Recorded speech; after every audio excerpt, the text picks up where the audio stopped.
back to history class with Dr. W. Following his 2 terms as president, George Washington chose not to run for a 3rd term, thus leaving the election of 1896 open for someone else to become president. That person, of course, is John Adams, and as we continue our discussion of the early republic and the first 2 presidencies, we move now to a discussion of the John Adams presidency. In the election of 1796, the Federalist candidate John Adams prevailed in an odd election, which left the Republican leading candidate Thomas Jefferson with the 2nd most votes, and thus for the first time we had a president and a vice president from different parties. Obviously, that situation is going to create some interesting dynamics and will ultimately lead to a change in that rule. But for the Adams administration, we've got a considerable amount of infighting and party jockeying back and forth. The Adams presidency is essentially consumed as well with the conflict against France. In the previous couple of lectures, we talked about the French Revolution and the response in the United States, and we talked about the war between Britain and France and the domestic response. And so France was still chafing from a number of the issues that we talked about in previous lectures. And in 1796, France decided to recall its diplomatic envoy from the United States, essentially cutting off relations. It also began seizing American ships on the seas, a practice that we have talked about previously and had gone on for a number of years.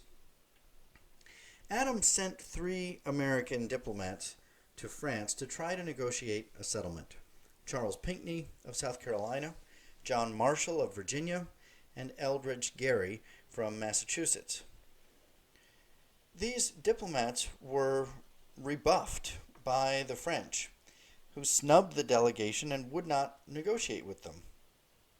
Then French officials, who were identified simply as X, Y, and Z, demanded a bribe from those diplomats in order to simply begin negotiations.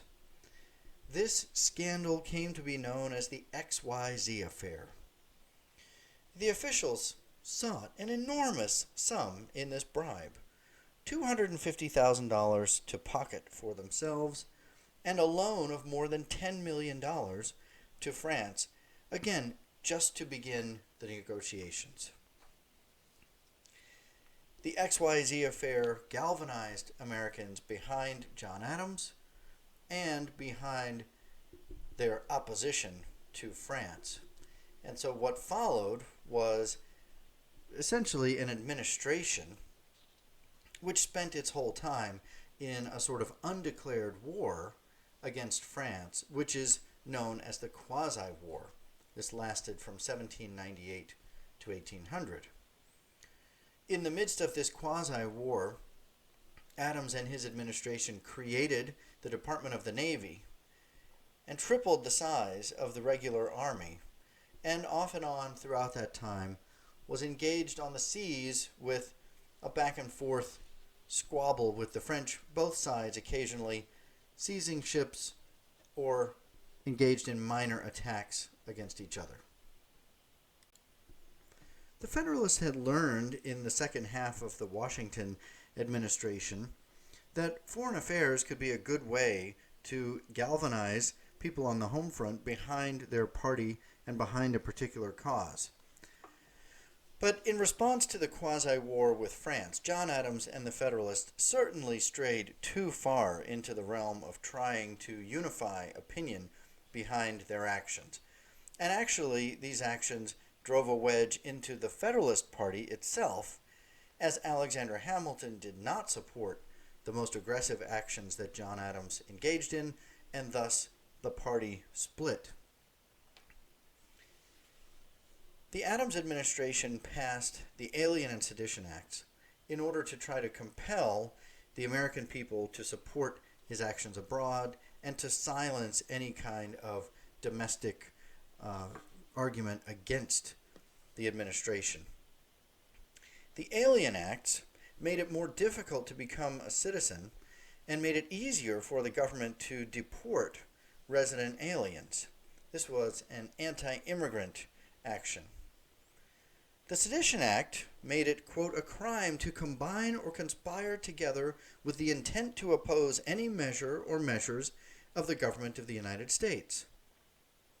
It went on to, quote, criminalize any attempt to write, print, utter, or publish statements false, scandalous, or malicious against the government of the United States, or Congress, or the President. Now, obviously, there were many in the country who chafed against this, which appeared to be a restriction against freedom of speech, freedom of protest, and so on. Ultimately, the Federalists used the Sedition Act to prosecute about 25 people, a number of whom served jail sentences or were fined.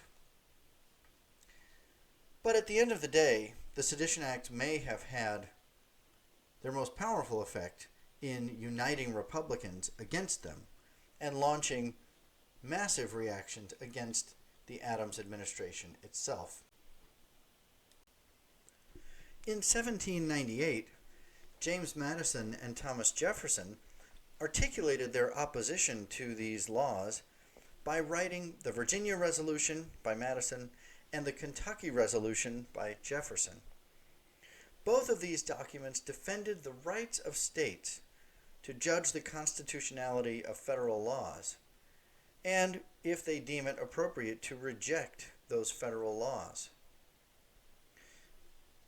This is going to create a precedent for the argument known as states' rights. The theory that the Constitution was an agreement among the states, and that individual states retained the right to judge when a federal action was unconstitutional. This is going to have profound effects when we engage later in the debate over slavery and states' rights, and ultimately leading toward secession and the Civil War. We will get to those discussions in a future lecture.